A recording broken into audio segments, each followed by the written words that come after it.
सामान्य अध्ययन के विशेष यात्रा जीएस जर्नी में बहुत बहुत स्वागत है आप सभी का। और हम जीएस जर्नी में आपके बीच उपस्थित हैं करंट अफेयर्स के विशेष एपिसोड डेली टॉप 10 के साथ। डेली टॉप 10 जिसमें हम 10 महत्वपूर्ण सवाल करंट अफेयर्स के जो होते हैं उनके साथ आपके बीच में उपस्थित होते हैं। और आज जिन 10 सवालों के साथ हैं उनमें से पहला सवाल आपके लिए स्क्रीन पर है। संयुक्त राज्य अमेरिका के वर्तमान विदेश मंत्री अभी हाल ही में थे भारत यात्रा पर। तो संयुक्त राज्य अमेरिका के वर्तमान विदेश मंत्री जो मई महीने में भारत की यात्रा पर थे, निम्न में कौन थे? Marco Rubio, Mike Pompeo, Antony Blinkman और रेक्स टिलरसन। और सही आंसर है इसका मार्को रूबियो। मार्को रूबियो जो अभी भारत के दौरा पर थे, उन्होंने 4 दिवसीय भारत की दौरा किया। अगर आपसे ये पूछा जाए कि मार्को रूबियो भारत में कब से कब तक अभी जो हाल ही में जो उनकी यात्रा रही उसमें भारत में कब से कब तक रहे हैं, तो 23 मई से 26 मई के बीच मार्को रूबियो भारत में थे। अपनी इस यात्रा के दौरान उन्होंने भारत के प्रधानमंत्री नरेंद्र मोदी से और साथ साथ भारत के विदेश मंत्री एस जयशंकर के साथ द्विपक्षीय वार्ता भी किया है। दूसरा सवाल आपके लिए स्क्रीन पर है। दुनिया का प्रतिष्ठित एक पुरस्कार है कांस फिल्म फेस्टिवल पुरस्कार। Cannes film festival, Cannes film महोत्सव फ्रांस में मनाया जाता है और इस बार जो मनाया गया है वह 79वां था। 79वां कान फिल्म महोत्सव 12 मई से 23 मई के बीच में मनाया गया।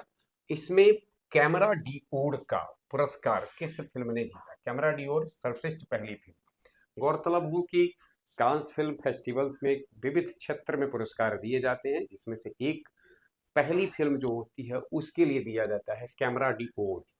और द ब्लैक वॉल, बेन इमाना, फ्योर्ड नन, इनमें से सही आंसर है बेन इमाना। बेन इमाना को मिला है, जिसके निर्देशक थे मैरी क्लेमेंटाइन डुसविजाम्बो। ये रवांडा के थे, साउथ अफ्रीकन देश रवांडा के निर्देशक हैं। ये अफ्रीकन महादेश का देश है, अफ्रीका महादेश का, जिस रवांडा। और इनकी ही फिल्म है बेन इमाना। मैरी क्लेमेंटाइन डुसविजाम्बो इसके निर्देशक रहे हैं। कांस फिल्म फेस्टिवल में जो इस बार निर्णायक मंडल था उसके अध्यक्ष थे पार्क चानुक। पार्क चानुक एक बहुत मशहूर फिल्म निर्माता निर्देशक हैं, उनके वो निर्णायक मंडल के अध्यक्ष थे। अगला सवाल है, अभी उत्तर प्रदेश में मेरठ को प्रयागराज से जोड़ने वाली, मेरठ से प्रयागराज तक जोड़ने वाली एक गंगा एक्सप्रेस वे 6 लेन वाली, जो 12 जिला को उत्तर यानी कि मेरठ से प्रयागराज तक यह 12 जिलों को जोड़ने का कार्य करती है। आपको बताना है इसकी कुल लंबाई कितनी है। 6 लेन वाली है, कुल 12 जिलों को उससे गुजरती है। इसकी लंबाई 500 किलोमीटर, 512 किलोमीटर, 599 किलोमीटर और 594 किलोमीटर। सही आंसर है 594। ध्यान में रखना है, मेरठ से प्रयागराज। प्रयागराज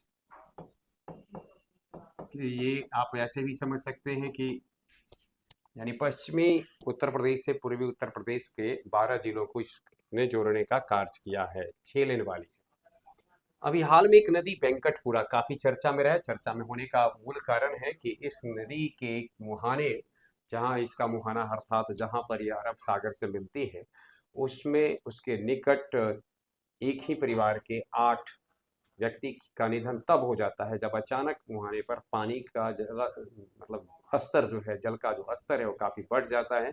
और 8 जो व्यक्ति मृत हुए उनमें से 7 महिला और एक पुरुष, और सब के सब एक ही परिवार के थे। काफी चर्चा में रहा। आपको बताना है कि किस राज्य में स्थित है। पंजाब, आंध्र प्रदेश, कर्नाटक और हरियाणा। और आप इससे ही अनुमान लगा लिए होंगे, सही आंसर है इसका कर्नाटक में है वेंकटपुरा नदी। किस राज्य सरकार ने जल संरचनाओं को के जीर्णोद्धार के लिए, जल संरचनाओं के जीर्णोद्धार के लिए वंदे गंगा जल संरक्षण धन अभियान 2026 शुरू किया है? हरियाणा, राजस्थान, बिहार, पश्चिम बंगाल। यानी जल संरचनाओं के जीर्णोद्धार के लिए वंदे गंगा जल संरक्षण धन अभियान किस राज्य सरकार के द्वारा शुरू किया गया है? सही आंसर है इसका राजस्थान। राजस्थान के द्वारा इसको शुरू किया गया है। जैसा कि हम जानते हैं कि राजस्थान जल के संरक्षण के विविध उपायों को कर रहा है, क्योंकि वहाँ जल की कमी है और मरुस्थलीय क्षेत्र ज़्यादा होने के कारण वहाँ जल की जो कमी है, इस कारण से ही वहाँ पर जल के संरक्षण के भिन्न भिन्न अभियान शुरू किए जाते हैं और इसी कड़ी में 2026 में वंदे गंगा जल संरक्षण जन अभियान शुरू किया गया है। कोशिश है कि जल के क्षेत्र में राजस्थान आत्मनिर्भर बने और गौरतलब हो यह अभियान 25 मई से लेकर 5 जून तक चलेगा। 25 मई से 5 जून तक, 5 जून जो पर्यावरण दिवस है तब तक चलेगा। किस देश के डॉक्टर ने 3000 किलोमीटर की दूरी से हैदराबाद के एक मरीज का सफल रिमोट रोबोटिक सर्जरी किया है? सोचिए कि 3000 किलोमीटर की दूरी से रिमोट रोबोटिक सर्जरी किस देश के डॉक्टर के द्वारा किया गया? रूस, चीन, अमेरिका और जापान। और सही आंसर है इसका चाइना। चाइना के डॉक्टर ने यह सफल परीक्षण कर लिया है। हाल ही में चल रहे संघर्ष के दौरान किस देश ने परमाणु सक्षम हाइपरसोनिक ओरेस्निक मिसाइल लॉन्च किया है? परमाणु सक्षम हाइपरसोनिक ओरेस्निक मिसाइल लॉन्च किया है। अब सोचिए परमाणु संपन्न है, दैट्स मीन कि वो बम गिराने के कार्य को करेगा। और हाइपरसोनिक ओरेस्निक मिसाइल है रूस, अमेरिका, जापान, कनाडा। चल रहे संघर्ष रूस का यूक्रेन के साथ चल रहा है और इस दौरान उसने यह विकसित किया है और सही आंसर है इसका रूस। अगला सवाल है, 8वां सवाल है, हाल ही में मचकुंड जल विद्युत परियोजना चर्चा में रही। यह मुख्य रूप से किन दो राज्यों के बीच एक ज्वाइंट वेंचर है? यानी मचकुंड जल विद्युत परियोजना किन दो राज्यों का ज्वाइंट वेंचर है? ओडिशा, पंजाब, ओडिशा, आंध्र प्रदेश, हरियाणा, उत्तर प्रदेश, महाराष्ट्र, तेलंगाना। सही आंसर है इसका ओडिशा और आंध्र प्रदेश का यह ज्वाइंट वेंचर है। 9वां सवाल है, हाल ही में भारत के किस पड़ोसी देश की film the elephant in the fog team को कांस फिल्म फेस्टिवल में जूरी अवार्ड मिला है? कांस फिल्म में जूरी अवार्ड तो केवल एक ही फिल्म को मिला है, द ड्रीम्ड एडवेंचर्स, जिसके डायरेक्टर हैं वालेस्का ग्रिम्सबैक, ध्यान में रखना है। इसके बाद जो है कुछ अन्य सेक्टर में जूरी अवार्ड दिए जाते हैं, अन्य क्षेत्र में दिए जाते हैं। मुख्य जूरी अवार्ड अगर आपसे पूछा जाए तो एक ही है, द ड्रीम्ड एडवेंचर्स को, जिसके डायरेक्टर हैं वालेस्का को। लेकिन इसके बाद the elephant in the fog team को कांस फिल्म फेस्टिवल में जूरी अवार्ड मिला है कुछ विशेष क्षेत्रों के लिए। तो वो किस देश की है? भारत के किस पड़ोसी देश का है? भूटान, श्रीलंका, नेपाल, बांग्लादेश। और सही आंसर है इसका नेपाल। नेपाल की फिल्म है the elephant in the fog, जिसकी कथा वस्तु है, जिस पर यह आधारित है। हाथी के झुंड से परेशान एक परिवार की कहानी पर आधारित यह फिल्म है, जिसके डायरेक्टर हैं अविनाश विक्रम शाह और उनको यह मिला है। 10वां क्वेश्चन है, हाल ही में भारत ने किस अफ्रीकी देश को WTO में शामिल करने वाले प्रोटोकॉल पर हस्ताक्षर किए? WTO वर्ल्ड ट्रेड ऑर्गेनाइजेशन, विश्व वर्ल्ड ट्रेड ऑर्गेनाइजेशन 1 जनवरी 1995 को अस्तित्व में आया। गठन यानी इसका गठन 1 जनवरी 1995 को किया गया।